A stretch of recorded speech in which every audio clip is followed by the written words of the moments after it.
कांग्रेस के प्रदेश अध्यक्ष जीतू पटवारी घटना के दूसरे ही दिन हरदा में उस जगह जा पहुंचे जहां भीषण विस्फोट हुआ था। पटवारी ने अन्य कांग्रेस नेताओं के साथ ग्राउंड जीरो का मुआयना किया और कुछ पीड़ित परिवारों से मुलाकात भी की। इस दौरान पटवारी ने आरोप लगाया कि पटाखा फैक्ट्री में विस्फोट सरकार की लापरवाही से हुआ है। उन्होंने कहा, हमने प्रदेश में भूमाफिया, रेत माफिया सुना था, लेकिन भाजपा के राज में बारूद माफिया भी पैदा हो गए हैं। प्रदेश के मुख्यमंत्री कुर्सी से चिपके बैठे हैं। उनको घटना वाले दिन ही मौके पर आकर परेशान लोगों से मिलना था। यहां मीडिया से चर्चा करते हुए पटवारी ने सरकार के रेस्क्यू अभियान पर भी सवाल उठाए। उनका कहना है कि जिस तरह यहां ताबड़तोड़ पोकलेन मशीन जमीन खोद रही है, उससे लगता है कि सरकार लाशों को निकालना नहीं, उन्हें दफनाना चाहती है। उन्होंने कहा कि इतनी बड़ी घटना हुई है और फोरेंसिक का एक भी अधिकारी यहाँ नहीं है, न ही सरकार का कोई मंत्री यहाँ आया। ये सरकार की संवेदनशीलता दर्शाता है। पटवारी ने सरकार से घायल हुए लोगों को 10-10 लाख और मृतकों के परिजन को 1-1 करोड़ रुपए सहायता राशि देने की मांग भी की। हुई है, हम उस साइट पर हैं। जीतू पटवारी जी मध्य प्रदेश कांग्रेस कमेटी के हमारी कि सबसे पहले हम हॉस्पिटल में गए। हॉस्पिटल में जो अंदर काम कर रहे थे उन लोगों से बात की मैंने। जो घायल हैं उनका प्रत्यक्षदर्शियों का कहना है कि यहाँ 400 से 600 लोगों तक काम करते थे। लोकल लोग थे 100, 150, 200, बाकी 300-400 लोग बाहर से आते थे, अलग अलग जिलों से आते थे, अलग अलग जगह से आते थे। और खासकर सारे 80% लोग दलित समाज और हमारे ST/SC के थे। 70% लोग उस तरीके के लोगों ने आइडेंटिफाई करे कि कोई झाबुआ से आ रहा है, कोई पीछे खंडवा से आ रहा है, मतलब आदिवासी समाज के परिवार के लोग ज्यादा थे। अल्टीमेटली जहाँ 500-600 लोग काम कर रहे हो, कम भी होंगे, 400 होंगे, तब भी एक बेसमेंट था नीचे। बेसमेंट में 100 लोगों से ऊपर, 150 लोगों से ऊपर काम करते थे। पहली फ्लोर, दूसरी फ्लोर, तीसरी फ्लोर। जिस 15 किलो से ज्यादा आप विस्फोटक नहीं रख सकते हो, बारूद नहीं रख सकते, ये नियम है। इतना बड़ा विस्फोट ये कहता है कि हजारों किलो बारूद था। तो अल्टीमेटली आरोप प्रत्यारोप का विषय स्पष्ट है। झाबुआ में कांड हुआ, बीजेपी का नेता उसमें संदिग्ध था, 80 लोग मर गए थे, जांच आयोग गठित किया था, SIT भेजी गई थी। आज तक जांच रिपोर्ट पे क्या हुआ और दोषी कौन है, संदिग्ध के दायरे में है। अब आप देखो, मैं वहां से आके सीधा स्पॉट पे गया जब JCP चल रही है। JCPओं की चलने की प्रोसेस ऐसी है कि लाश कोई जिंदा बच भी जाए तो नहीं बच सकता। और फिर न फोरेंसिक का कोई आदमी दिख रहा है, न कोई एक्सपर्ट इस पूरे इस तरह के आपदा प्रबंधन का दिख रहा है। अल्टीमेटली एक तरह से रेस्क्यू ऑपरेशन के नाम पे जमीन को खोदा जा रहा है, मतलब केवल JCP से जमीन को पलटी जा रही है। ये मैं समझता हूं कि लापरवाही का सबसे बड़ा उदाहरण है। इस सरकार को संज्ञान लेना था। सरकार का एक नुमाइंदा, यहाँ का मंत्री, यहाँ का प्रभारी मंत्री, इतने लोग मर गए, क्या 24 घंटे यहाँ रुक नहीं सकता था? यहाँ रह नहीं सकता था? यहाँ बैठ के रेस्क्यू ऑपरेशन में अपनी सहयोगिता नहीं दे सकता था? मुख्यमंत्री जी यहाँ से 100 किलोमीटर दूर है, हेलीकॉप्टर से आने में 10 मिनट लगते हैं, कल ही क्यों नहीं आए? अगर आप में इतनी संवेदनाएं सत्ता के मद में समाप्त हो गई है, तो फिर तो मध्य प्रदेश के वासियों, भगवान राम के सहारे हैं हम लोग। मैं सवाल है, जब रेस्क्यू ऑपरेशन चल रहा है तो क्यों फोरेंसिक की टीम नहीं है? सवाल है, कितने लोग नीचे दबे हुए? इतना बड़ा ब्लास्ट था, इतना तेज गति का ताप था, जो स्केल था आग का या विस्फोट का, उसमें लोहा भी पिघल जाए तो इंसान की हड्डियां कब गल गई पता ही नहीं चला। ये फोरेंसिक के लोगों ने, एक्सपर्ट लोगों ने जो वहां अंदर काम कर रहे हैं, उन्होंने मुझे बताया। तो कुल मिला के सैकड़ों की तादाद में लोग हताहत हुए। ये 10 और 11 की जो बातें हो रही है, ये मुख्यमंत्री जी सिर्फ बताई जा रही है।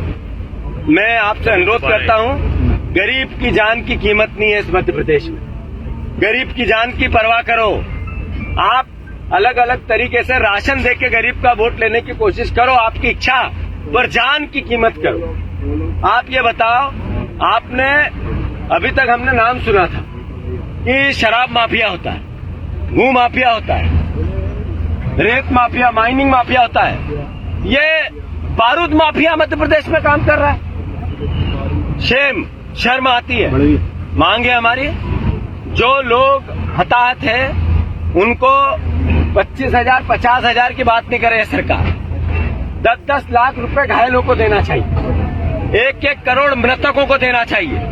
रजिस्टर क्या था इनका मेंटेन करें, और जो लोग लापता है, मिसिंग है, उनका क्या होगा, उसको किस तरीके से मैपअप किया जाएगा, ये सरकार को निर्धारण करना चाहिए। और जो मिसिंग है उसके परिवारजनों को 1-1 करोड़ रुपए की व्यवस्था करके देनी चाहिए। बच्चियां 2-2 मेरे से अभी मिली, उसका पूरा परिवार मिला, माता पिता दोनों चले गए। छोटे छोटे बच्चे, महिलाएं काम करने आती थी तो साथ लाते थे, कितने सुहा हो गए पता ही नहीं चला। अल्टीमेटली लोग ऊपर से वीडियो विजुअल आ रहे हैं, 3-3 मंजिल 2-2 मंजिल से कूद के मर रहे हैं लोग, इतनी यातना था। मतलब ये एक तरह का सरकार द्वारा निर्मित क्राइम है। इससे पहले जब इस तरह के विस्फोट हुए थे तो मुख्यमंत्री तात्कालीन ने कैसी बड़ी बड़ी बातें की थी, हम ध्यान रखेंगे, जो लाइसेंस देने की गतिविधि और टाइट करेंगे, नियम बदलेंगे, हमने जो दोषी है उनको फांसी की सजा देंगे, कैसे कैसे बयान। और फिर लोग मर गए। ये ना वही सरकार थी जब वो लोग 80 मरे थे, हताहत हुए थे, और अब फिर ये लोग सैकड़ों मरे हैं। तो सरकार द्वारा निर्मित हत्याएं हैं ये, सरकार ने हत्याएं, सरकार की लापरवाही से हत्याएं हुई है। एक मंत्री रेस्क्यू ऑपरेशन में नहीं रह सकता सरकार का, इससे ज्यादा बड़ी लापरवाही तो कुछ नहीं हो सकती है। एसआईटी का गठन होना चाहिए जल्दी से, जो दोषी मालिक है वो अपनी जगह है, उस पर तो 307 302 का मुकदमा हो, और जो अधिकारी इसमें लापरवाही के उन पे भी 302 का मुकदमा हो। सरकार चूंकि टोटल दोषी है, प्रदेश से माफी मांगे मुख्यमंत्री, और कम से कम अब तो आ जाए मुख्यमंत्री लोगों और परिजनों से मिलने। अभी भी आप भोपाल की कुर्सी से नहीं उठना चाहते हो, उज्जैन 5 बार हफ्ते में जाना चाहते हो, लोग मर रहे हो, आना नहीं चाहते। इससे शर्म की बात नहीं हो सकती है।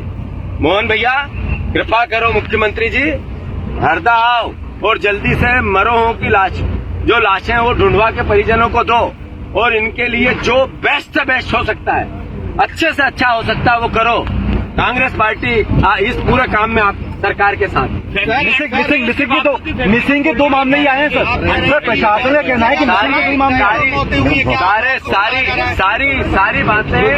सारी बातें अखबार में, मीडिया में है, आप लोगों के संज्ञान में है। एक व्यक्ति के 2 लोग मरे 2018 में, जब मुकदमा हुआ 10 साल की सजा हुई, फिर 20 में 3 लोग मरे, फिर इसी फैक्ट्री में फिर इन पे क्या हुआ आज तक पता नहीं चला, फिर 22 में 3 लोग मरे इसी फैक्ट्री में, आज तक क्या हुआ पता नहीं चला। और अब कितने लोग मरे, सैकड़ों की तादाद में है, हजारों की दो संख्या में है, 90 है, 100 है, 50 है, 40 है, क्या है पता ही नहीं चल रहा है। अल्टीमेटली ये सरकारी हत्याएं नहीं है तो क्या है, मिसिंग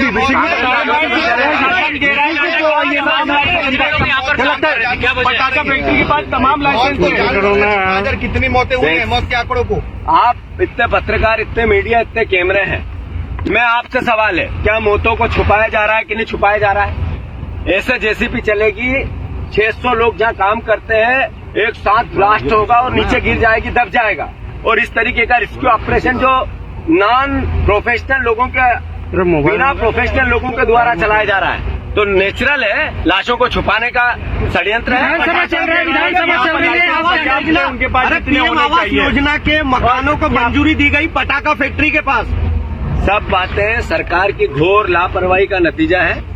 वो चाहे आसपास रहवासी क्षेत्र में फैक्ट्री का मामला हो या फैक्ट्री के आसपास सरकारी योजनाओं के मकान के पैसे देना, सेकेंड है, ये आएगी। पर आज जरूरत है जो लाशें हैं वो परिजनों को दें और प्रभावित परिवारों की सरकार सहायता करे। विधानसभा चल रही है क्या? सही तरीके से न्याय करे, छुपाए नहीं, अपराध को छुपाए नहीं। विधानसभा चल रही है, अब क्या कार्रवाई करेंगे? किस विधानसभा में हमारे विधायक इस मसले को लेकर सरकार से सवाल पूछ रहे हैं। धन्यवाद।